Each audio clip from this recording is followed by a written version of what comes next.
Hello, my name is Mike Gaines, and this is Home Gains. Today, we're going to talk about open houses.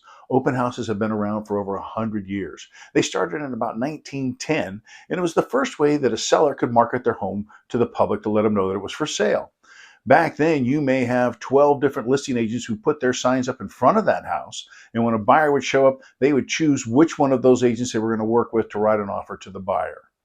So today we're going to cover the good, the bad, what to look for, and how to prepare for an open house. All right, let's first talk about why having an open house is a really good thing when you first put your home on the market. So when you put your home on the market, you want to make it available to all the buyers for them to see it. So when they see this new listing come up, their agents are going to notify them and say, hey, you want to go take a look at that property, or do you want to go look at it this weekend at the open house? That's a good thing for the buyers because it gives them an option when they can get out there. If they go there on the weekends for the open house, they're going to have more time to spend and look at the property. It's probably going to be in the middle of the day as opposed to after work. So having that open house available for the buyers is a great way for them to see your property in the daytime and get a lot of time there and understand the property. The other good thing about having an open house is it cuts down on the number of visitors who may come during the week or after work during the week, which could be more of an inconvenience for you as a seller. So if you have an open house, a buyer may say, you know what, I'm going to wait till this weekend so I can go take a look at the house once again, spend more time there, and really get a good feel for the property. Now let's talk about why your open house is a very vital part of marketing your home when you first put it out on the market. When you put your home on the MLS, I always recommend that you put it on by like Tuesday of the week prior to that weekend that you wanted to open house. So that buyers have the ability to get that information through the resources, either Redfin, Zillow, or their agent who is sending them listings. So it gives them plenty of time to plan that weekend to get a chance to go by and look at that property while it's open during the open house.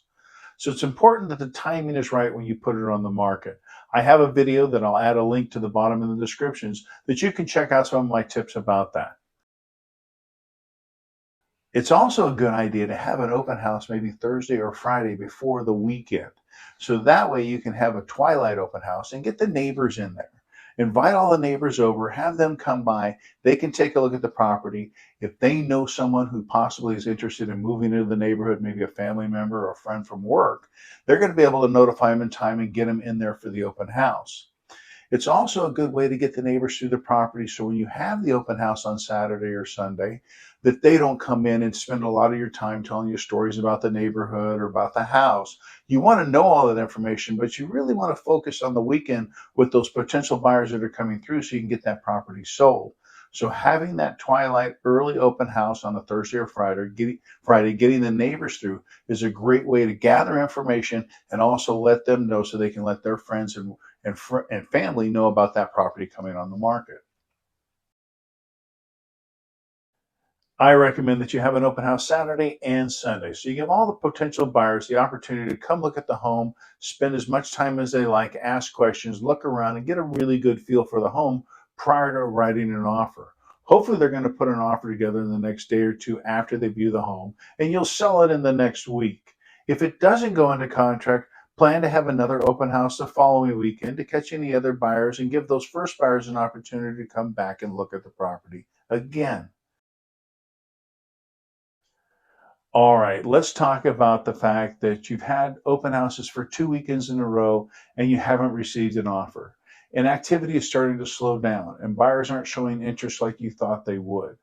Well, what you need to do is look at the feedback you received from those buyers or any visitors that have come to the home. And if you need to make some adjustments, if you need to do some things to the property to make it more attractive, more desirable, then make those adjustments. If you need to change the price, well, that's something you may have to work on as well. You may have to do a combination of both. But once you figure out what you need to do to get the property more marketable, then you're going to relaunch it with some new open houses. And this is an opportunity for new buyers to come through and possibly some of those old buyers who had looked at it before to take a new look and maybe want to make an offer. So remember, with the advent of technology and all the cameras and all the video recording we have, there's some rules that you have to follow. You certainly can have your monitoring systems on, but you can't record voices inside of the house. You can have your cameras running, you can see who's in there if you want to from your phone, but you can't record their voices. Now, on the outside, you certainly can record anybody's talking, kind of like your Ring doorbell. You can hear them talking through that Ring doorbell, you can talk to them.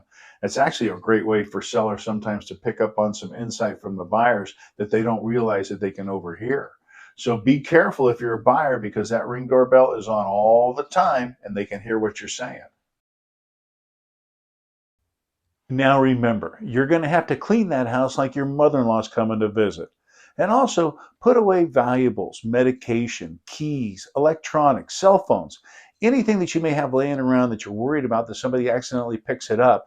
You want to secure it before the open house. You know where it's at. That way, when you return afterwards, you're not worried about your items. You know where they're at, and you'll have no concerns about what happened at the open house.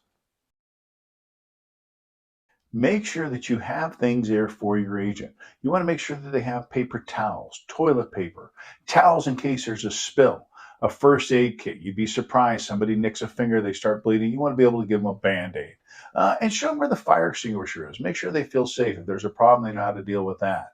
You always want to make sure that the agent is prepared, doesn't have any questions when a buyer is there, needs toilet paper, needs a paper towel, and can't find them.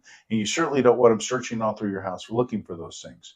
So having all that stuff ready for the agent is really important, and it's very easy to do, and it makes the open house go better for the agent and for the buyers.